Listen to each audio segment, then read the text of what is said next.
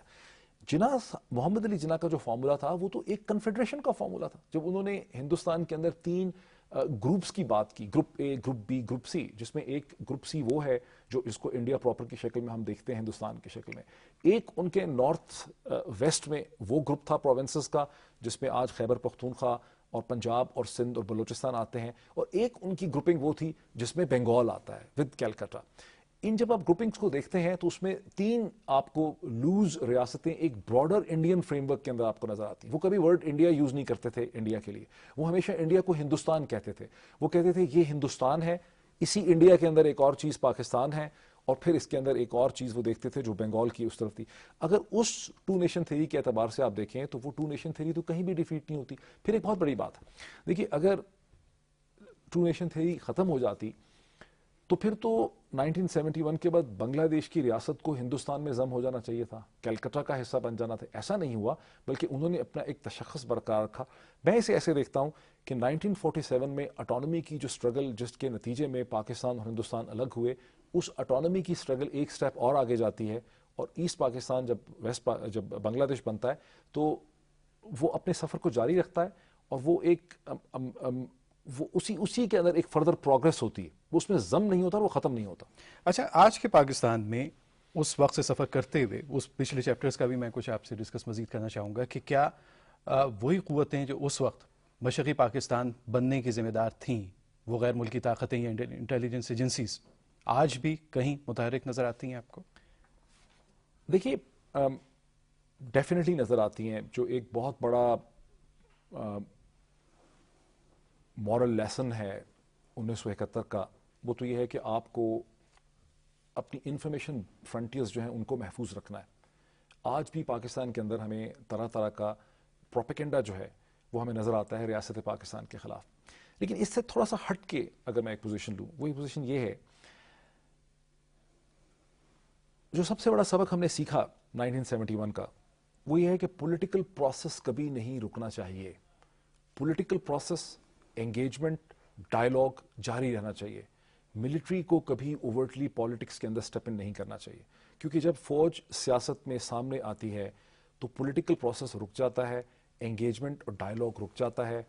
جو 1971 کا یہ پوری ٹریجڈی جو ہے ایسٹ پاکستان کی, اس کا جو بہت بڑا میسج ہے وہ یہ کہ جب فوجی حکومت کرنے لگتے ہیں تو فیصلے نہیں ہوتے ہیں, لچک نہیں ہوتی ہے, الاسٹیسٹی نہیں ہوتی ہے. پولیٹیکل پروسیس میں جو ایڈجسٹمنٹس کرنی ہوتی ہیں, جو کریکشنز کرنی ہوتی ہیں, وہ نہیں ہوتی. فار انسٹنس اگر پولیٹیکل پروسیس 1947 کے بعد مسلسل جاری رہتا, ہر 4 سال 5 سال کے بعد ایسٹ پاکستان زیادہ سے زیادہ اٹانومی حاصل کرتا رہتا, وہ اپنے فیصلے خود کرنے لگ جاتے, وہ اپنی اکنامک مینجمنٹ خود کرنے لگ جاتے, وہ پھر بھی بنگلہ دیش کی شکل میں یہ ایک آزاد اٹونومس خود مختار بنگالی ریاست کی شکل میں ایمرج کرتے, لیکن اس کے درمیان میں ملٹری انٹرونشن نہ ہوتی, ہندوستان کو کھیلنے کا موقع نہ ملتا, ہماری ملٹری ڈیفیٹ نہ ہوتی, اور بنگلہ دیش اور پاکستان جہاں آج ہمارے تعلقات بہت بہتر ہو گئے ہیں, یہ تعلقات اور زیادہ بہتر ہوتے اور بنگلہ دیش اور پاکستان دو برادرلی اسٹیٹس کی حیثیت سے زیادہ آسانی سے ایگزسٹ کر سکتے. ہسٹری کے پروسیس نے آگے چلنا تھا, ہماری مسٹیکس نے اس کو کنفیوز کیا ہے, اس کو کمپلیکس بنایا. اچھا, اس سے بظاہر لگتا ہے یہ سبق ہم نے ضرور سیکھا کہ صوبے مضبوط ہوں گے تو وفاق مضبوط ہوگا. 18th امینڈمنٹ کے بعد بہت سے سبجیکٹس ہم نے صوبوں کو ٹرانسفر کیے. یہ معاملہ, اس سچویشن کو آپ بلوچستان, سندھ, پاکستان کے دیگر علاقوں کے لیے اسے کتنا اہمیت دیتے ہیں کہ کیا اس سے صوبوں کی مضبوطی جو ہے وہ ایک مضبوط وفاق کی علامت بنتی ہے؟ ڈیفینیٹلی بنتی ہے زبیر, ڈیفینیٹلی بنتی ہے. دیکھیے, لوگ یہ کہتے ہیں کہ پاکستان نے کچھ سیکھا نہیں. پاکستان نے 1971 کی ٹریجڈی سے جو کامن آرگومنٹ دیا جاتا ہے, جو میں نے شروع میں بلکہ کہا کہ اگر ہم ایک ڈسکشن یہاں کرتے, 4 گیسٹس کو بلا لیتے, تو ایک بات بار بار دہرائی جاتی کہ ہم نے کچھ نہیں سیکھا. ایک پاکستان میں ایک روش بن گئی ہے کہ میمو گیٹ کی اگر کنٹروورسی بھی ہو, کسی بھی چیز کی کنٹروورسی چل رہی ہو, تو کہتے ہیں دیکھیں جی ہم نے 1971 سے کچھ نہیں سیکھا, یہاں پھر وہی ہو جائے گا. 1971 کو آج 40 برس گزر گئے. پاکستان سپلٹ ہو گیا تھا, 2 لخت ہو گیا تھا, بنگلہ دیش بن گیا تھا 23 برس کے بعد. ٹھیک ہے, فلاٹ ڈیزائن تھا, ہماری مسٹیکس تھیں. پچھلے گزشتہ 40 برس میں آپ کے سوال کی طرف آتا ہوں, لیکن اس سے پہلے یہ کانٹیکسٹ, اس کا بیک گراؤنڈ جو ہے بہت ضروری. دیکھیں, 40 برس گزر چکے ہیں الحمدللہ. ان 40 برسوں میں پاکستان نے بلوچستان میں 1970 میں انسرجنسی فیس کی, پھر لیٹ 70s میں پاکستان نے افغانستان کی جنگ فیس کی, جو پریشر پاکستان کی ریاست پہ پڑا ایران کے ریولوشن سے, اس کو فیس کیا. پھر پنجاب کے اندر پاکستان ہندوستان کی انسرجنسی میں انوالو رہا, پھر کشمیر میں جو انسرجنسی اٹھی اس میں پاکستان انوالو رہا. اسی ٹائم پیریڈ درسنا میں پاکستان نے سندھ کے اندر سندھی عوامی تحریک کی انسرجنسی کو فیس کیا ریاست پاکستان نے. پھر پاکستان نیوکلیر بنا, دنیا کے سامنے نیوکلیر بن کے آیا. ڈفرینٹ قسم کے معاشی جو مسائل اور بحران اور کرائسس ہیں اس سے پاکستان گزرا. کئی حکومتیں بنی, ٹوٹیں, میں دوبارہ انفارچونیٹلی ہمارے یہاں 2 دفعہ دوبارہ ملٹری انٹرونشن سارے ٹائم پیریڈ میں ہوئی. اور اب ہم دوسری افغانستان کی جو ایک یعنی اسٹرگل ہے, جہاں پہ اس وقت امریکہ موجود ہے, اس اسٹرگل میں بھی ہم انوالو ہیں ایک پلیئر کی حیثیت سے. اور بلوچستان میں ایک سیکنڈ انسرجنسی کو ہم گزشتہ 30 برس میں فیس کر رہے ہیں, جہاں اس میں بہت سی نیگیٹو چیزیں ہیں, بہت سے ہمارے فیلیئرز ہیں. وہاں ایک ذرا چیز دیکھیے, ان 40 برس میں پاکستانی ریاست نے مختلف قسم کے چیلنجز کو برداشت کیا, مختلف قسم کے چیلنجز کا اس نے سامنا کیا اور ان پہ قابو پایا. یہ امپورٹنٹ تھنگ ہے کہ قابو پایا ان کے اوپر. اب ہمارے لرننگ لیسنز اس میں کیا ہیں؟ جب آپ کہتے ہیں کہ ہم نے کیا سیکھا, دیکھیں ہم نے ایک بات سیکھی کہ ہمیں ایک انکلوسیو پروسیس کو لے کر چلنا ہے. یہ بڑا انفارچونیٹ ہے کہ 1971 کے بعد 2 دفعہ پاکستان میں ملٹری انٹرونشن ہوئی, 1977 میں بھی ہوئی اور پھر اس کے بعد 1999 میں ہوئی. لیکن جب یہ دیکھیے, جب یہ احساس ہوا کہ سندھ میں قوم پرستی کے جذبات پیدا ہو رہے ہیں یا سندھ کے اندر ایک ایلینیشن کی فیلنگ پیدا ہو رہی ہے, تو ہمیشہ اسلام آباد میں یا لاہور میں ایک سینسٹیوٹی رہی کہ ہم نے سندھ کو انوالو کرنا ہے, جس کو کبھی پاکستانی سیاست میں سندھ کارڈ کہا گیا, کبھی سندھ فیکٹر کہا گیا. لیکن اس کے پیچھے کیا چیز ہے, اس کو اگر آپ پازیٹیو دیکھیں, اس کے پیچھے یہ ہے کہ ہم نے انکلوسیو پالیٹکس کو لے کے چل رہا ہے, چاہے ہمیں کمپرومائزز کیوں نہ پڑیں, ہم نے اپنے تمام پروونسز کو ساتھ لے کے چلنا ہے. پھر آپ یہ دیکھیے, کراچی میں ہم نے کتنی پاکستان کو ڈیفیکلٹ سچویشنز فیس کرنی پڑی. لوگوں نے کہا جی الگ ہو جائے گا, انڈین انٹرونشن ہو جائے گی, لیکن ہر سٹیپ پہ پولیٹیکل پروسیس چلتا رہا, اس کو انوالو کیا. بلوچستان میں بھی آپ نے دیکھا کہ پولیٹیکل پروسیس جو ہے ابھی بھی وہاں پہ ایک الیکٹڈ گورنمنٹ ہے, وہاں پہ مسائل ہیں, وہاں ایک بعض گروپس جو ہیں انہوں نے ہتھیار اٹھائے ہوئے ہیں, لیکن اس کے باوجود ایک الیکٹڈ گورنمنٹ ہے. کوئی یہ نہیں کہہ رہا کہ الیکٹڈ گورنمنٹ جو ہے اس کی لیجیٹیمیسی نہیں ہے یا پراپر الیکشن نہیں ہوئے ہیں یا انہوں نے ووٹ نہیں جیتے. سو پاکستان کا سب سے بڑا جو لرننگ ایکسپیرینس ہے ایز اے ریزلٹ آف 1971 وہ یہ ہے کہ political process must continue, political process کسی صورت بھی نہیں رکے گا, ایک انکلوسیو پالیٹکس ہوگی. اچھا, جو سیکھا وہ پاکستان کی سیاست میں بھی اس رویے کی عکاسی آج کی سیاست میں آپ دیکھتے ہیں؟ دیکھیے بالکل اسی چیز کو تو میں ایکسپلین کر رہا ہوں. آپ دیکھیے, جب بھی بلوچستان میں انتظامی معاملات میں تھوڑی سی صورتحال خراب ہوتی ہے یا خراب ہے, تو آپ دیکھتے ہیں کہ خواہ وہ پیپلز پارٹی ہو, خواہ وہ PMLN ہو, خواہ وہ MQM ہو, خواہ وہ ANP ہو, وہ آواز اٹھاتے ہیں. آپ دیکھیے کتنی زیادہ ایک سینس آف انگیجمنٹ کی سمپتھی پائی جاتی ہے. خواہ وہ چودھری شجاعت حسین ہوں, خواہ وہ مشاہد حسین ہوں, خواہ وہ پیپلز پارٹی کے لوگ ہوں, دیکھیں ہر سٹیپ پہ اس کو انگیج کرنے کی کوشش کی جاتی ہے. میں سمجھتا ہوں وہ جو خوف, ندامت اور ایک سینس آف گلٹ ہے، وہ جو ایک لرننگ ایکسپیرینس ہے پاکستان کا 1971 کا، وہ آپ کو ایٹ پلے نظر آتا ہے پوری صورتحال میں. اچھا، اس صورتحال سے نکلنے کے بعد اب پاکستان میں ڈپرائیونیس، احساس محرومی کسی بھی علاقے کسی بھی خطے میں ہوتا ہے، کسی بھی صوبے میں، اس کو کمپیئر کیا جاتا ہے آج بھی بنگلہ دیش سے، اس دور کے حالات سے. حالات کی فرق جو آپ بتا رہے ہیں کہ جس میں جو کچھ ہم نے سیکھا، بالکل صحیح کہہ رہے ہیں سیکھ کر اب ہم اس تقابل میں رہیں یا اب ہم اس سے آگے کی بات کریں؟ دیکھیے یہ کمپیریزن غلط ہے. جیسے کہ ہم نے اس ڈسکشن کے شروع میں ہم نے اس کو بڑا کھل کے ڈسکس کیا، ایسٹ بنگال اینڈ سبسیکوینٹلی بنگلہ دیش کہ اپنے مخصوص جغرافیائی ایک صورتحال تھی. وہ ایک بہت بڑا پاپولیشن بیس تھا. یہاں 6 کروڑ لوگ رہتے تھے، وہاں 7 کروڑ لوگ رہتے تھے. یہاں 6 کروڑ لوگ 3.5 لاکھ مربع میل کے اوپر رہتے تھے، 700,000 یعنی 900,000 کلومیٹر کے اوپر یہاں پہ 6 کروڑ لوگ رہتے تھے. اور وہاں پر صرف 50,000 اسکوائر مائلز یا 1.5 لاکھ اسکوائر کلومیٹرز پہ 7 کروڑ لوگ رہتے تھے. تین طرف بھارت تھا، اکنامک مس مینجمنٹ ہوئی، بری صورتحال تھی، 1000 میل کا درمیان میں دونوں کے فرق تھا. پاکستان اس وقت جو ہے وہ ایک کمپیکٹ جغرافیکل ریالٹی ہے جس کے اندر طرح طرح کے مسائل ہیں، لیکن اس کی بہت سی پازیٹیو چیزیں ہیں. اگر پاکستان کے بعض علاقوں میں یا ڈسٹرکٹس میں یا صوبے کے کسی جگہ پہ، یا جیسے ہم دیکھتے ہیں کہ خیبر پختونخوا میں یا ٹرائبل ایجنسی میں ہمیں ایک انسرجنسی کی کیفیت ہے، ٹی ٹی پی سے ہم لڑ رہے ہیں، امریکہ کی مداخلت ہے، یہ حالات اس قسم کے نہیں ہیں. اس میں کوئی کمپیریزن جو ہے اس کو 1971 سے ڈرا نہیں کیا جا سکتا. یعنی اس میں یہ بھی آپ اضافہ کرتے ہیں کہ جو گریٹر گیم کے کچھ ایسے آسپیکٹ سامنے آئے، ایسا نقشہ جس میں خیبر پختونخوا، افغانستان، بلوچستان اس کے حصے بکھرے کر دیے جائیں، اب اس چیز کی گنجائش نہیں ہے. بالکل بھی نہیں، بالکل بھی نہیں زبیر. یہ تو دیکھیں یہ چیزیں اس لیے بار بار ذہن میں آتی ہیں کہ 1971 کی وجہ سے ایک خوف ہے پاکستانی ذہنوں میں، ایک بہت زیادہ خوف ہے، سینس آف وہ گلٹ خوف ہے، ہمارے خوف تعاقب میں ہے. 40 برس گزر گئے ہیں، وہ خوف ہے، وہ ایک ریفرنس پوائنٹ ہے سمجھنے کا کہ اگر آپ چیزوں کو سیاسی طور پر مینج نہیں کر سکیں گے، اگر سلوشن نہیں نکال سکیں گے، تو ایسٹ پاکستان آپ کے ساتھ ہو سکتا ہے. لیکن اس وقت پاکستان کی جس قسم کی صورتحال ہے، جس قسم کے چیلنجز ہیں، اس میں کوئی آپ سیسیشنسٹ موومنٹ کو میں تو سکسیسفل ہوتے نہیں دیکھتا. اچھا، اب اب جس جغرافک پوزیشن میں آج کا پاکستان ہے، نہ صرف ہمارے مفاد میں بلکہ دنیا کے بہت سے ملکوں کا مفاد اس خطے میں اس سے وابستہ ہے.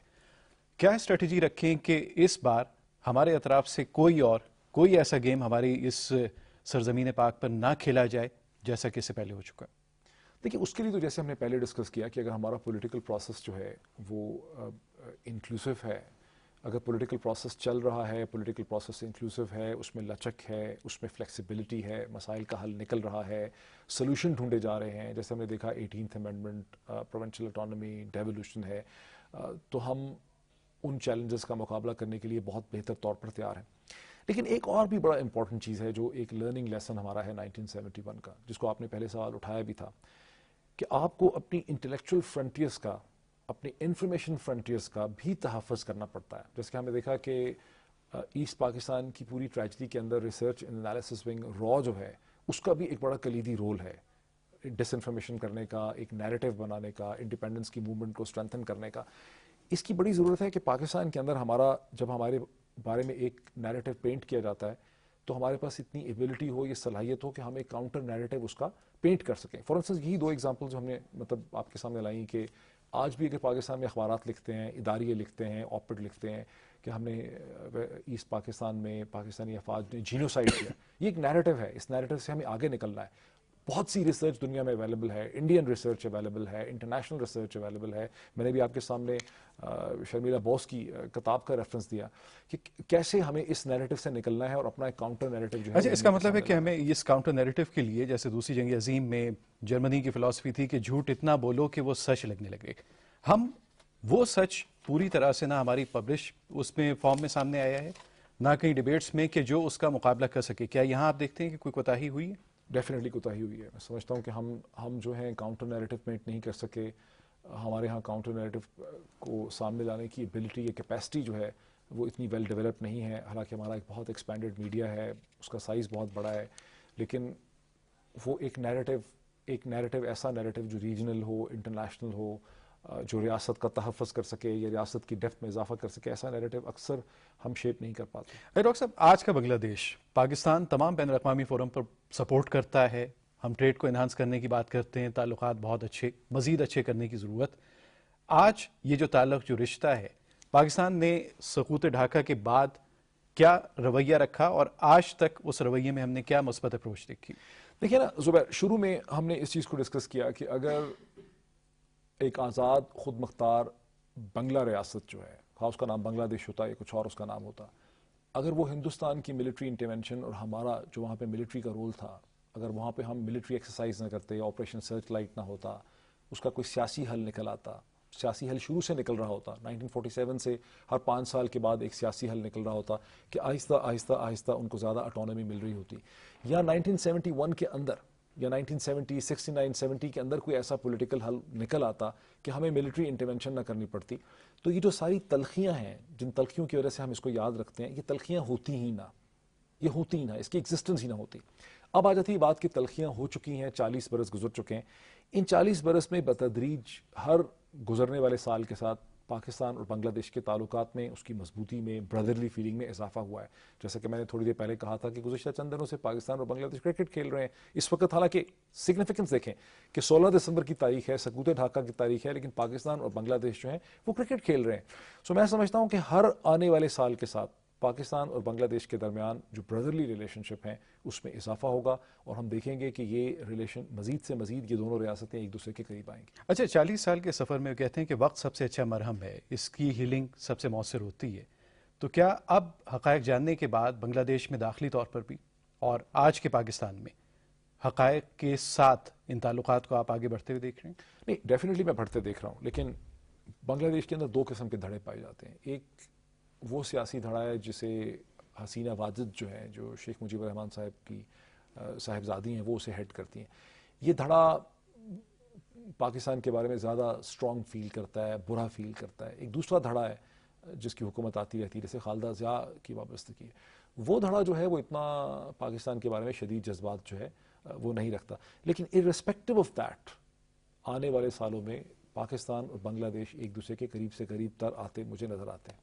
ڈاکٹر صاحب، اس ڈیبیٹ سے ایک بڑا اچھا تاثر یہ ابھرا کہ ہم بیک مرر میں تو دیکھ رہے ہیں، لیکن مستقبل کا پاکستان زیادہ مستحکم، زیادہ طاقتور اور اس ریجن کی ایک بڑی اہم پاور کی صورت میں سامنے آ رہا ہے. ڈاکٹر محیط پیرزادہ اور زبیر صدیقی کو اس ڈسکشن سے اجازت دیجیے. اللہ حافظ.